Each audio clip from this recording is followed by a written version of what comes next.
I mean, it is their map pick. We'll give that to them. Things can change very quickly. DKB, the first ban coming away, hinting more towards Oxygen wanting to get aggressive out on the roam. So last map, it was the Nomad ban that came through from Montreal. Those guys wanted to abuse that on the defensive side, only really managing to do so in 1 or 2 rounds.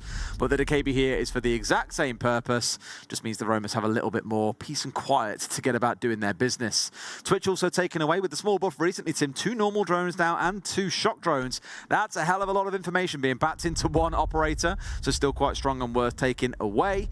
And given the kind of the 3-floor nature that you see on this map, Solis also makes a lot of sense. Being able to see those drones up and down throughout the entire building can really make it difficult on such a large map for the attackers to really have any say on what's going on. The drones can't get through, they can't really do any work. Valkyrie, the last one, also taken away, so quite a lot of information being starved out in these bans here, Tim. Yeah, very information focused. You know, that leaves us with operators like Thatcher, not too impactful on bank. You know, there are a couple of walls that you like to get open, particularly on that basement attack, but nothing too drastic that can't really be dealt with without the Thatcher. So I still don't think we see too much Thatcher play. But the Azami is available, the Mirror is available.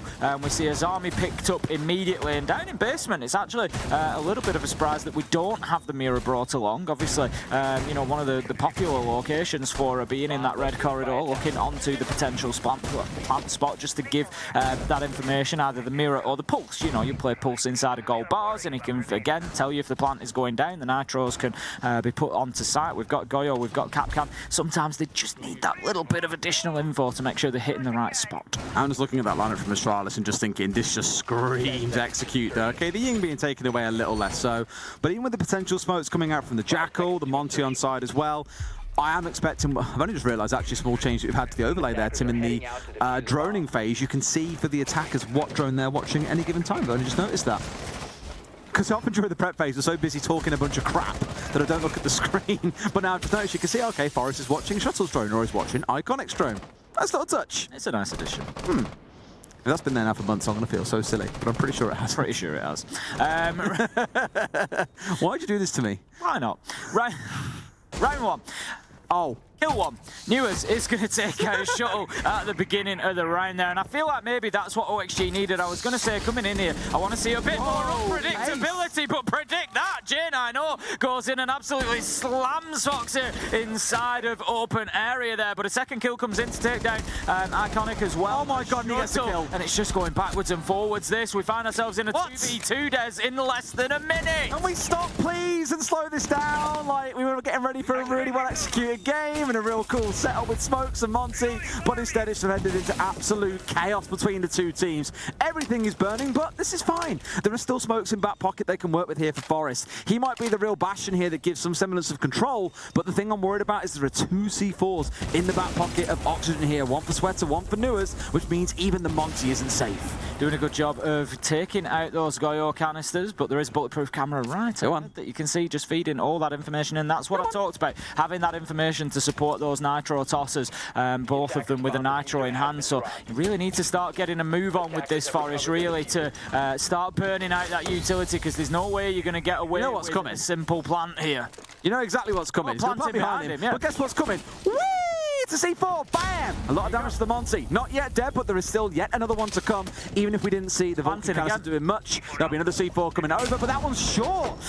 That's a little bit of a slip up there, my friends. That really should have been a plant coming in here. They're trying to make it happen, but Spiff's taking a little bit of chip damage as well. Just can't quite line it up exactly. Forrest doing all he can to keep his planter protected, but Spiff, I feel, is looking for one of these kills before they try and make anything else happen. Now he's dead. It's a 1 versus 2, and I believe there's a lot of calamity getting ready to unfold here as the Monty has got to go nuts with this pistol. OXG likely to walk away with this one, and I think there was just a little bit of a problem on the plant spot there. I think Spiff was just unable to keep himself in proper cover behind the Monty, and it just shows that perseverance really does pay off for OXG. Forrest is going to be forced right back out now. I don't think there's too much of an opportunity for him to get in through that little breach in the normal spot, and he's going to find himself coming face to face. There's no way these two join forces now. They're just going to keep on either side of that corridor, and so one way or another there's going to be an opportunity opportunity. There's going to be a crossfire, and it's just a matter of time, surely, until OXG close this out. Ultimately, it's Sweater who steps out and gets the kill, and for a moment there, you thought Astralis really had that. They got the 2 nitros burnt out, and you thought if Spiff can get in behind that shield here and get that diffuser down, that's round over. Yeah. But it was a fantastic angle. I think it was Sweater on the Goyo who found the angle from the door into sight just to prevent him. Just kept taking those chips, probably at his feet, at his leg, you know, just anything that was hanging out from the side of that shield to prevent him putting the diffuser down, and it was critical to the round. I know hindsight is 2020, right, and it's super easy to say, but what we've seen some teams in Europe do before is actually get behind the server stack and open up that wall instead of trying to go through the doorway. Now, the walls were kind of like half open, but also not, so it was really sort of hard to make work. But I thought for a second we might see him try that. Took it to the corner. You removed the angle of Sweater, who's playing at the end of the corridor, not goal bar side. But instead they had to try and force it through the door and just didn't find the Monty provided enough cover to stop Spiff being taken down. So one of those you look at and just say with a little bit of hindsight, maybe things play out slightly differently, but the end result is that Oxygen ultimately take the first round on their own map choice.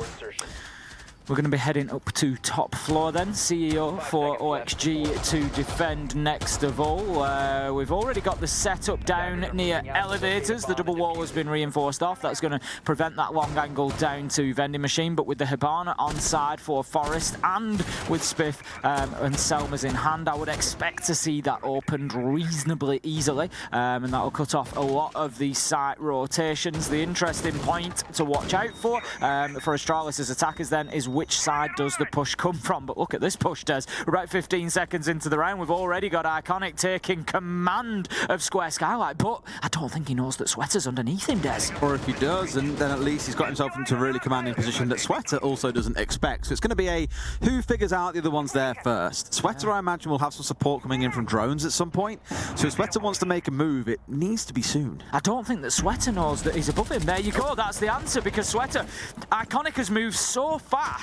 Sweater was watching for Iconic's movement. He was watching for the player coming in, but it had already happened. I didn't even need to see Sweater's cam to know exactly what he said there. Why is he there? Why is he there? Classic ranked complaint. It's just one of those, like, how on earth has he got up there so quick without me knowing about it? But he has got away with it. Sweater goes down then, 5v4 for Astralis. Great start taken by Iconic there. We're going to have the walls getting open, so that largely answers the question as to which side we expect this push to come from. It is going to be the Square Skylight, unless there is a mid-round switch over to the main lobby side, but I don't think that we'll see that now. Newers manages to take down J9O. Iconic's underneath, just trying to work with the nades, I think, just trying to soften them up. Foxhair just holding on to Marble Stairs. No, he's all the way down in basement. Actually, I thought he was in and around Archives, but no, not in a position to do that just yet. We're going to have Forest burning out yet more utility with the castle barricades going. Oh, he manages to take a nade off a nitro off the board as well, and that's actually fantastic. That's worked out brilliantly for Astralis. I think they used the C4 to get the cover so he could step across and get rid of the X-Karos that were onto the barricade, but two coming at once. Can he find both? Finds one and two! That's the kind of clean you're looking for. Sure, it's a bit of crossfire work from the whole team, but they absolutely slaughtered them on the push through the windows there. Honestly thought that Astralis might put up a stronger performance on Bank to begin with, but right now we're seeing why OXG have picked up Bank as their map choice, because they're going very well on the defence. They're going to be heading to Staff and Open Area as their third choice site, and they could be in a position to just rinse and repeat after that. Currently 2-0, and not much that Astralis have been able to do so far. We've had, you know, a couple of good moments from them, particularly Iconic's moment there. Gets up, gets himself a great first kill onto Sweater, takes control of Square Skylight, but then just nothing more from there, really. There was just no pressure onto site whatsoever. Now we get to go across to what very quickly became one of the most popular sites on this map in recent memory. It's going to be Staff and Open Area. Normally seeing the quadruple wall electrified or muted off. In this case, it should be electrified, as there is indeed no mute on side. And on the attacking side of things, I'm kind of surprised to see a Monty. From time to time, we have seen it used to come in through square and then work your way down through kitchen, kind of through the opening, and over in behind the counter to then try and make a plant happen. But it's just a little bit slow is always my worry. We've seen a lot of backstabs on this map from down blue stairs, for example. So we'll keep a close eye on that, because Forest should be the kind of tip of the spear here.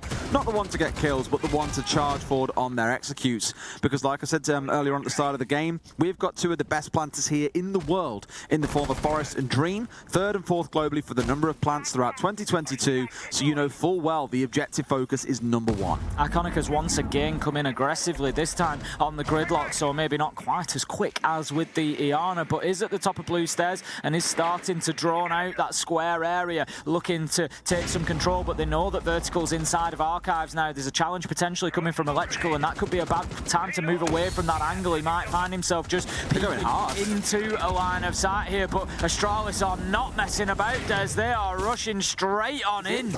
That's it. He's in a great spot and he can plant, but he needs cover for this as well as the issue. Dream a little bit too close to make anything happen here. Also doesn't want to expose himself, so backs away out of the smoke. And the Monty was in there more collecting information, it seems, than anything else. But down goes Shuttle. That's the Flores off the board. And on the trade, it's Newers on the Azami going down. I'm not sure how much the smoke actually helped them there, Des, rather than hindered them. There was just a lot of confusion created by it. We saw Dream on the Kaid able to just basically run around free will, and it just gave the impression to Forest that there was no way he was getting that diffuser down, and I think it just covered off a lot of the sort of angles and lines of sight that the other attackers were trying to use. So not sure that really worked out quite as intended, and it has certainly taken the foot off the gas for Astralis.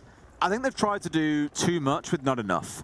They've gone for some smokes going down, they've got the wall being opened up, tried to really capitalize on chaos without realizing, okay, we don't have any control of squares, so we can't line up to play on these walls that we've opened up, for example.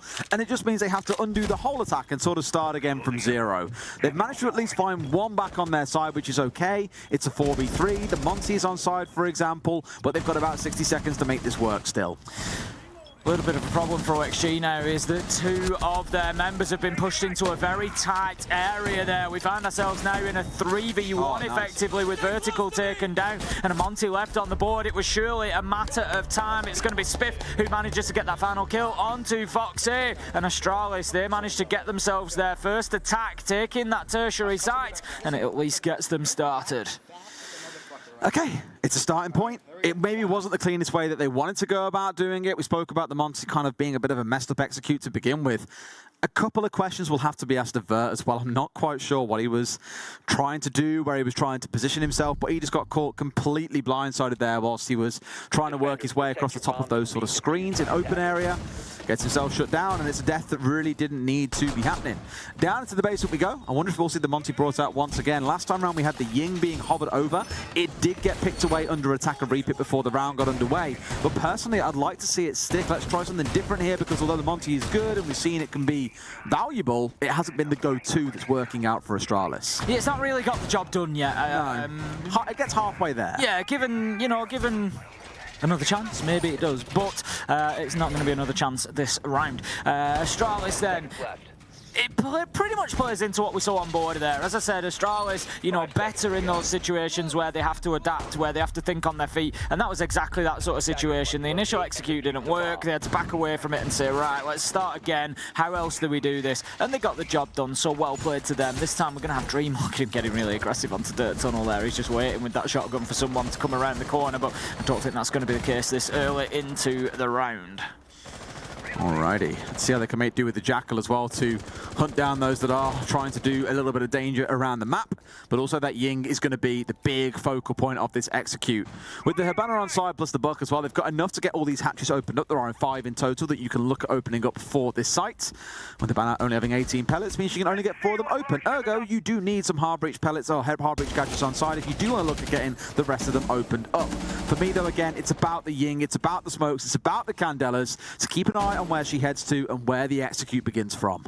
Last time around, J9O was able to get a kill on into open area. It was Foxy that was taken down, but this time it looks like not being quite as aggressive. The whole round has been a little bit more laid back. We've still had quite a few challenges, quite a few bits of back and forth, but just not quite as crazy as the first time we saw this back in round 1, where we had 6 players dead within the first minute, I think.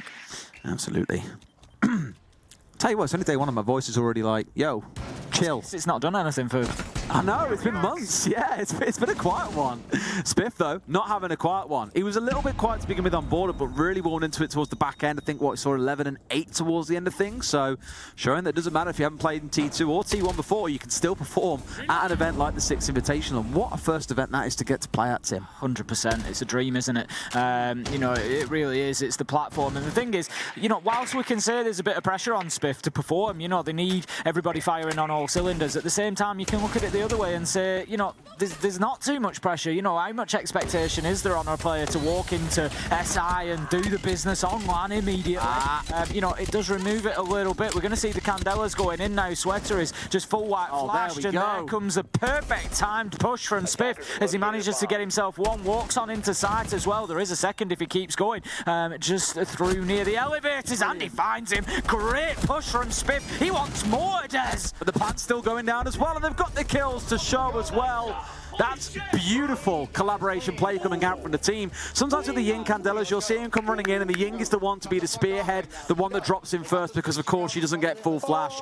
But what I love is the timing, the way that it lined up there, was you had Spiff coming kind of flanking in from the side, must have dropped his, or gone down main stairs, sorry, cut his way across, got a freebie at the top of garage, and then chased down the second as well. So even though he's playing something like the Jackal, not normally the go-to entry operator, has still behaved like an entry there, capitalizing off the back of those Candelas and just tearing Oxygen apart. Beautiful stuff from Spiff. I feel like OXG could be facing a little bit of a problem here. Astralis have got themselves 2 now. An even split on this half for Astralis. I don't think they would actually mind too much. Getting onto the defense, they may well be confident that they can get themselves the 4 rounds. And it leaves Oxygen certainly on the back foot, considering they lost that first map on border. Astralis could be on for a repeat of the result that we saw between these two when they played in a best of 3 last, which was at the Charlotte Major, of course, and Astralis won 2-0 before going on to the final, ultimately to be defeated by Dark Zero, who won the tournament. But still, Astralis certainly looking to punish OXG in the same way here. But the one blessing in disguise for OXG is that it's a group phase, and at least they don't get knocked out if it does repeat itself. Absolutely, and that's what is worth stressing as well. It's not about finishing first or even second throughout these groups. It's getting through. The lower down you finish, of course, the less chance you have. You know, I think it's only top 2 spots get a spot in the upper bracket. In fact, no, it's second and third get a spot in the upper bracket. The team that finishes first gets a bye in the first round of the upper bracket, with 4th place going straight into the lower bracket. So really, as long as you're finishing second, third upwards, you're okay. 4th is less than ideal. 5th, you're going home. That's the absolute worst case scenario to be in. And I think with this group and how it's shaping up already, again, BDS stomping their way through Cyclops at the moment, these 2 teams are definitely fighting for that 3rd to 2nd spot. Just going to have the long angle opened up. Foxy is there ready with the impact nade. Tries to blast them off, but the line of sight is going to be open. It's not quite the damage done, but it does prevent any further attempt to take any charges off the wall. So it's just a matter of time until the Hibana opens up the longer line of sight. So the defenders of OXG need to be careful now about any rotates around the top of Marble Stairs, because they might find themselves in those long cross. Says J90 manages to get things opened up. We've got Sweater and Newers taken out here, and it is not looking good for OXG right now. Iconic with an iconic move as he drops in from the marble skyline, takes a man on his way, finds himself a second before being shut down, but sets Astralis up to take the round. Beautiful play from Iconic. What I will give to Astralis is they're really good at, dare I say, creating chaos. Think about the number of times that we've got into a spot where things... Iconic. I tried to speak over it and just keep on focusing on what we're doing, but they make me laugh so much. I can't. It's the kind of chaos I embrace, Tim. You know me, I love it. But it also carries into the game as well, the style that we're seeing. When the bullets start flying, when the smoke start coming out, when walls start getting opened up, you've got 4 or 5 different things all going on at the same time. It's panic stations for Oxygen. You can't communicate. It just comes down to instinct and hoping to God that people have got the angles they tell you that they have got, or they should be holding as part of the strat. But Astralis are doing a wonderful job of peeling back those layers and making Oxygen just look really disorganized in the face of what Astralis are bringing. And I don't, want to necessarily continue this comparison sort of to death, but Spiff, top of the leaderboard, 7 kills. Sweater, down at the bottom, second bottom, with 2 kills. That may flip, that may change as time goes on into the next half when we see OXG on the attack. Maybe we'll see Sweater come to life. But the reason, like I say, that I keep picking up on these two is that they are the 5th man, really. They are the ones that have come in, and that are being sort of built into the roster. And so their performances are particularly important in many ways, and Spiff doing fantastic work here on Bank to lead Astralis to the position they're now in, which is 3-2 in the lead. And the fact that, if you remember, just before that round, when it was 2-2, I said Astralis are going to be pretty happy with this. If they can get another round on the attack, they're 3-2. I think Astralis will be fairly confident they can maybe take 4 on the defence. And the fact that they've won that next round and OXG have called the attack timeout immediately after that tells me that OXG maybe think that's the case as well, and they know they need to be coming out and getting at least one last successful defence. Well, I like again how we've had this setup coming in from Astralis, dropping away the Monty, bringing along that Ying. Spiff has moved over to playing on the Thatcher, whereas Iconic, who was on the Thatcher before, is now playing on the Flores. So a couple of changes to who is playing what operator here in the team, but still very much a largely similar shape. Clearly being the Jackal in that previous round wasn't all that important, as it didn't really come across any roamers coming in from Oxygen. But I think you'll see the same once again. The Candelas come raining in through the hatches, and that's when the entries on the side of Astralis say, right, it's go time, boys. March and kill. Holding on to open and staff has been something that Oxygen and OXG have tried to do a number of times. It's not really panned out for them so far, and they do have a little bit of a habit of losing a few players in there. We've got the Azami just trying to play from in behind those barricades, but more importantly, could potentially be Sweater on the Warden. Of course, Jane, I know, Des, you mentioned it, those Candelas and how damaging they can be, and so we've got that adaptation from OXG, but Sweater been a little bit quiet so far, and he's got a very important operator in his hands now. He's got to be in the right spot as well to really capitalise. If the push comes in on the side of the map that you are not at, the rest of your team are just absolutely screwed without your backup. So that's what I'm being mindful of. Is Sweater, 1, you've got to hit your shots. 2, you've got to be in the right place when it all kicks off. And I'm just not convinced that that's going to go the way that they planned. Sweater right now is not down in the basement, I don't believe. We've got 4 down there. Vertical, Dream, Foxy and Newers are all stationed down there. Oh, he's just out in garage. He was just off my top-down screen. So he's in reasonable position here, not necessarily to directly affect a planned attempt, but he's certainly not too far away. I don't hate it because of where the hatch is fine. It's absolutely fine. Yeah, I mean, there's a couple of hatches around him that are definitely going to get pulled into involvement here. He can also make sure there's nothing sneaky going on up through garage itself. Of course, with no Nook on side here, not expecting to see any of that sneaky behaviour that we are very used to seeing from some teams on this map. For now, at least, as well, it looks like Astralis are going to be focused on going direct to site in through server. Needs to make sure they're getting rid at the very least. Is that just being petty, do you reckon?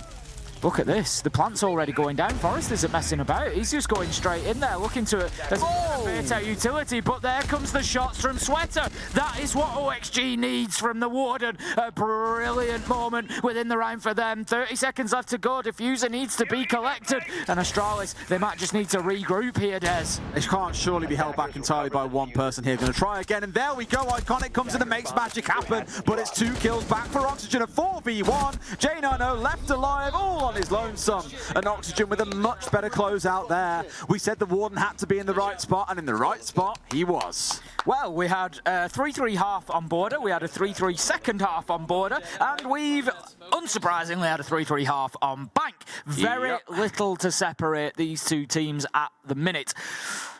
I feel like maybe Astralis are going to do slightly better on the defence. I feel like they've been more adaptable than OXG so far. I think that will play well for them, given that Bank has a big map, like you say. There's a number of options, and you have to be able to respond to them. But OXG did a very good job in that last round of doing exactly that. So, honestly, I say that I feel like Astralis have got a little edge. It's anybody's. This is the thing, right? It's absolutely anybody. It's always so back and forth. And I love how the difference in response here coming out from Astralis isn't to bring a Warden themselves. Instead, it's going to be the evil eyes of the Maestro. Very similar in functionality, doesn't get affected by flashes, can see through smoke, can direct that C4 coming out of shuttle. Am I quietly a bit nervous? There's only one C4 on side? Yeah, normally you'd see 3 or 4 coming in on the downstairs here. They've got the smoke on side as well, and maybe, just maybe, Iconic on the Ela will have those Grismots coming into good use as well. Oxygen changing over in the last second here towards bringing along a Jackal for vertical. They want to deal with the usual chaos that we're used to seeing out of Astralis, so we've got a couple of players roaming out and about around the map. Yeah, definitely going to have to deal with them as quickly as possible. Now, the hatch inside of open area has been reinforced, as has the small office. So the Maestro that's playing inside of there is just going to have to be very careful, Jane. I know he's scarpered straight down the marble stairs. I was going to say that was his point of exit, really, but he's taking it before any real fight comes his way. It's instead going to fall to Iconic up on the top floor. I think we may be seeing a little bit of a blue stairs hold from Forest on the smoke as well, potentially. Which is always something that I like to see. I love the blue. The blue stairs hold. I love the blue stairs hold. I can think of so many big moments on. Yeah, that's what I mean. It's just one of those exciting holds. You know that the clash is coming at some point. It's a lot of it's kind of like rolling the dice, because as the defender, you have to kind of guess, are they going to push me on the bottom side or push me on the top side? Because generally the teams leave them, they hang them out to dry and say, look, you're holding blue stairs alone. Your job is to draw utility and waste time. We're not going to risk more than one person for this. See you later. And then it's that guesswork of, are they going to push me on the top side or are they coming from the bottom? You've got to play that game and play that dance. Certainly do, and I believe I'm right in saying that both of the roamers have been pushed back to site. Spiff and Iconic are back down there now, been dealt with very well by OXG. We're only a minute 20 into the round, they've been down there 20 seconds, so Astralis doing a very quick job of doing that, obviously supported by the Jackal of vertical to move across. They're taking confident control here, so this is a good start to the attack from OXG. Confident map control, quickly gained, and they can now start opening hatches and making life difficult. The question is, will the smoke of Forest commit fully to this blue stairs hold, or once this hatch gets opened, does he scarper? Do they have support here in Square as well? I could assume the answer is yes, but Forest surely is fancying his chances of popping his head out and getting a kill for free onto the Maverick. But sure enough, yes, Stream is sat there as well. That's the right call to have. He burns through yet another smoke canister. There is only one remaining, so not going to be using that for the plant denial either, Tim.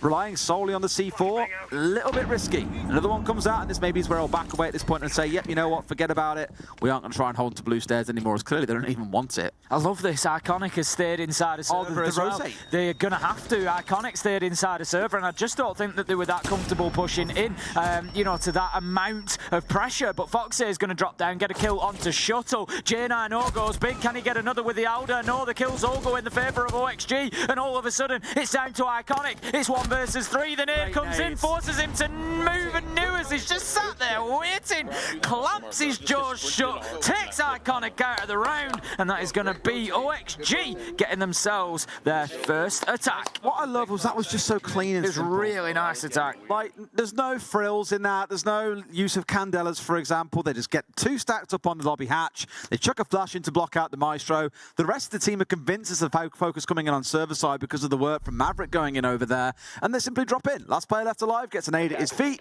forced into an open angle, and also taken down. So again, really smart and clean play by Oxygen. A very convincing first attack, and it's no doubt going to spell good things for the rest of this half. I hope I just have not jinxed them in saying that. I mean, what I love there is I've said a few times that I feel Astralis have dealt with the chaos and they've adapted a little bit better. Great adaptation from OXG, just showing how closely matched these two teams are. They're trying to push into server. They've got Iconic there, they've got Forest there, and they think, you know what? This is too much of a risk.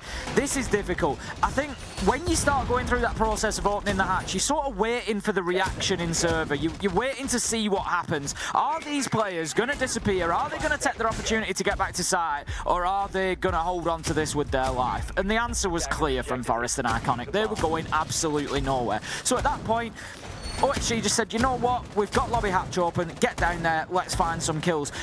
And that's really smart because they know that they've got 2 players in server and blue stairs that are going nowhere. So if they drop that en masse like they did, they're going to have a man advantage in those fights. And it paid off brilliantly for them. Love it from OXG. Absolutely love it. Tim's loving it. Loving it.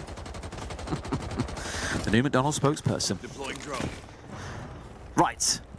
Let's see what Australis can do. They've got to come up with something different here as well. More aggression maybe might be the answer, but we've seen changes in the lineup coming out of Oxygen as well. Jackal dropped away. The Finker coming on side 2 with some smokes in back pocket. Smokes really becoming quite a staple on this map as well. Not just coming through from a Monty or a Finker, but across other... across a Monty or a Ying, sorry, but also on things like the Finker, who, for those who missed it, did lose her nades. Sweater just going to drop away from that challenge. Spiff getting very aggressive up to the stock window there, looking to hold on to top floor. His archives and tellers is the site. Again, you know, it's worth a discussion at some point. It's a little bit of an unusual site choice. Usually the mid-floor site would be staff and open. We saw the popularity rise there dramatically over the last 12 months. But no, it's going to be archives and tellers. And vertical is just as important. If you can get yourself into CEO particularly, the entirety of the floor can be ripped up, and you can make it a nightmare for the defenders to try and keep themselves inside of sight. So for the time being, Spiff up there on the Frost, he's going to be trying to hold on to stock particularly. They've got the castle up there of Forest with him as well. And if anything, they're trying to use those vertical angles themselves, you know, to offer some denial. So this has to be dealt with by OXG, and Sweaty's not in a good spot right now. He's also really, really low on HP, but still moving forwards. No, gets shot from above. Spiff has got the vertical control, hasn't been forced out of Logi, and this feels like a massive mistake to have ignored him up on the top floor. Sure, they bring Iconic down. It may only be a 3 versus 4, but it's already advantage to Australis. Great use of the vertical from Australis. As I said, that really had to be, you know, the priority for OXG on the attack, going in and clearing that out, because you can't push into anywhere on the mid-floor if you've got somebody in stock, for example. You're just asking for trouble, and trouble is exactly what they got. But vertical manages to answer back, finds one onto J90, leaves us now leveled up at 3 versus 3, but the big problem for OXG here is that there is only 25 seconds left on the clock, and they need to get themselves into a position to put this diffuser down on the ground, and they've still got Forest up above. Still got some work to do for sure, and again, this is what you get for not really fully controlling that top floor. Still a lot of damage to come. The smoke start raining out. Dreams in, going in for a plant. Those main stairs may well be a good fighting point here as well, but Fox, they find Spiff. That's the kind of kill you wanted. Sprays wildly into the smoke, but misses his man. A couple of chip bullets do come through, but Forest here could not hold on. The strength of those smokes on this map, like we've already said a couple of times, really shining through, and Oxygen will have stolen themselves around here. A 3v4 becoming a 3 versus nothing almost. That was so close. Dream really got away with one there. Forest sprayed him down and left him with about 5 HP, but he kept hold of that defuse button and got the plant down. Brilliant play from OXG. 2 attacking rounds on the bounce, and they are looking pretty good at the minute, taking themselves 5-3 into the lead, and they are cruising towards a map 3 potentially at the minute. They are. Cafe awaits if we get through it, which would be our 6th unique map of the day, Tim. It would. Obviously, we've had 3 quite rare, really. Yeah, we do normally see repetition of a couple of maps, you know, some that become more popular and definitely seen across teams, but across our first game of the day and this one here, it would have been 6 unique maps, which is always a nice thing to start the competition off on. Certainly is. What's then left to do? Chalet... What else haven't we seen? Chalet, Oregon. And... Villa. Sky. Sky. Sorry, we did see Villa this morning. Yeah, very first one. We did. I'd like to see a Sky. I like a bit of Skyscraper. I think BDS might have played it earlier. It's my favourite map. We were talking about favourite maps earlier. I don't know how I forgot about it, but Skyscraper is my favourite map at the minute. Chalet is second, though. Chalet is mine, I think. I do love them both. I do like Chalet. Is it because you like playing it in a rank stack, though, because you like casting? Bit of both, I think. Bit of both? Bit of both. It's one of my favourites to play. I hate it when it gets banned out. I'm just like, there's, you know... I don't understand why you'd ever ban Chalet. No, me neither.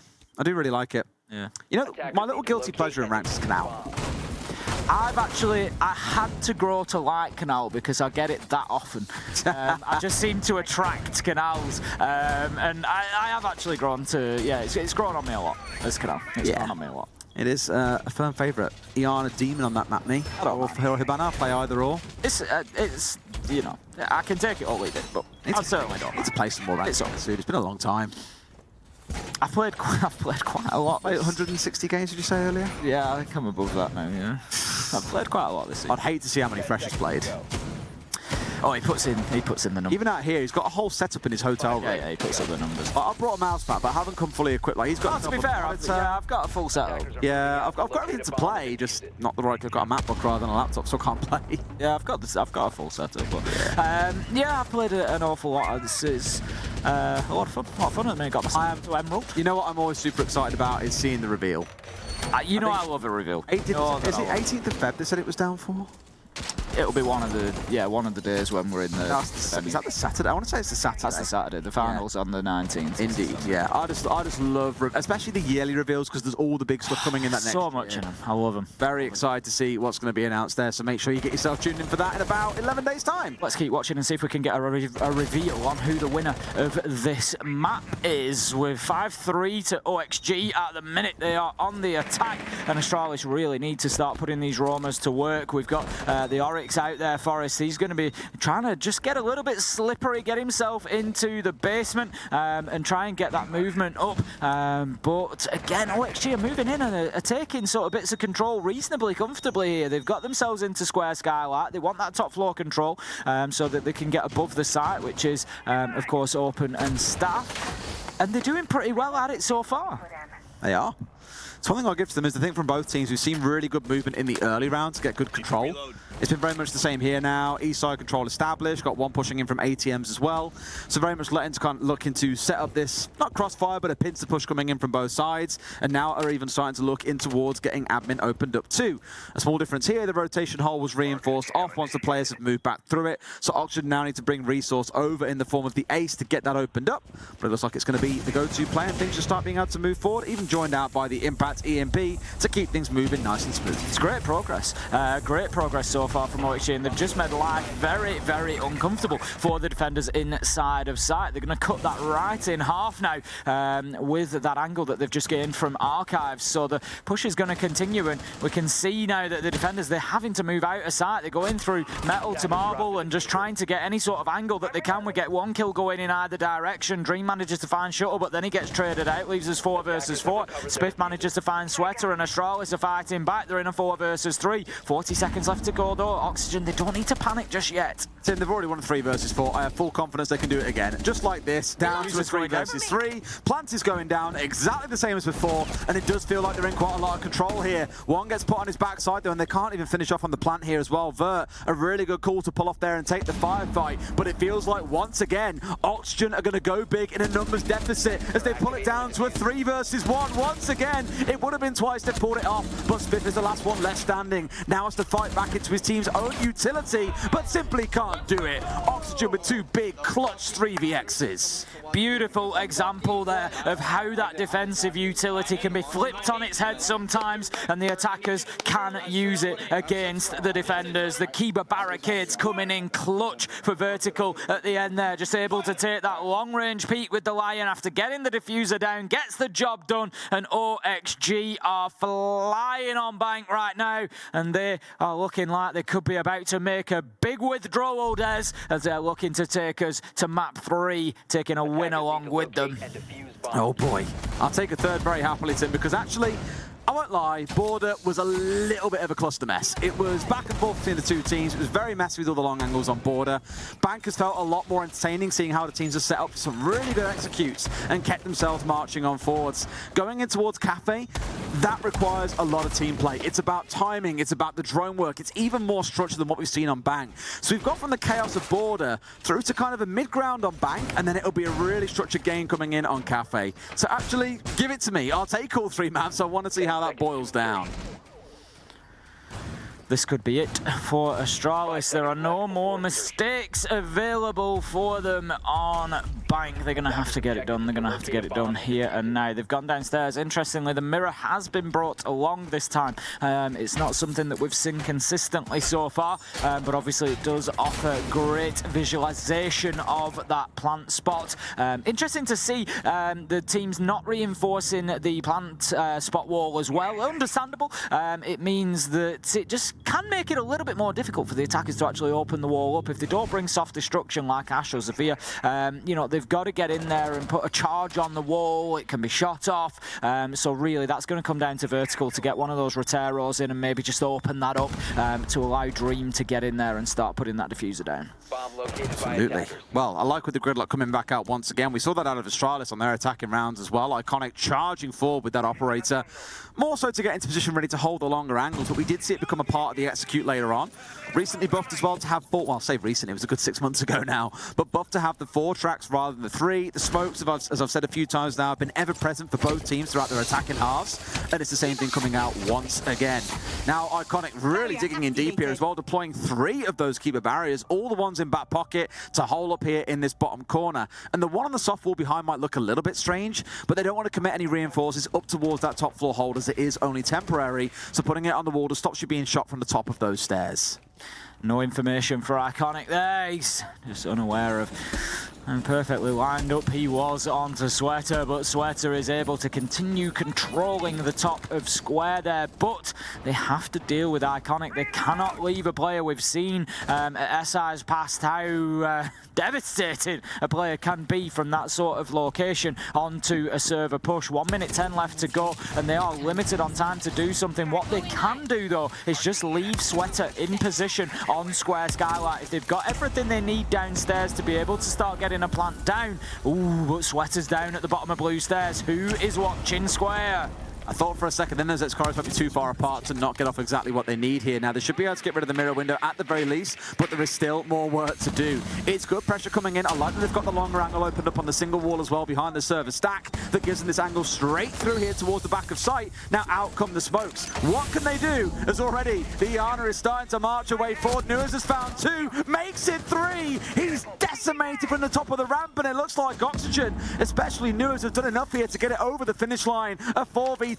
Dream padding out those plant stats even further, and Spiff and Iconic can only look on as this is going to get stuck down. Nuaz makes it a 4, makes it a 5. An ace to win out the map for OXG. And we go through to map 3. Cafe awaits. Too easy for OXG on the attack there. Astralis just unable to lock down any defense. Iconic had his flank opportunity, but he couldn't get onto the blue stairs area. Instead, he was forced down marble, funneled into the lines of sight that OXG were holding, and they closed that out beautifully. The 3rd ace that we as a pair have seen today, Des, comes in for Nuaz. It just seems to be one after another right now, and I dare say we might be the only pair to cast all 6 maps as well.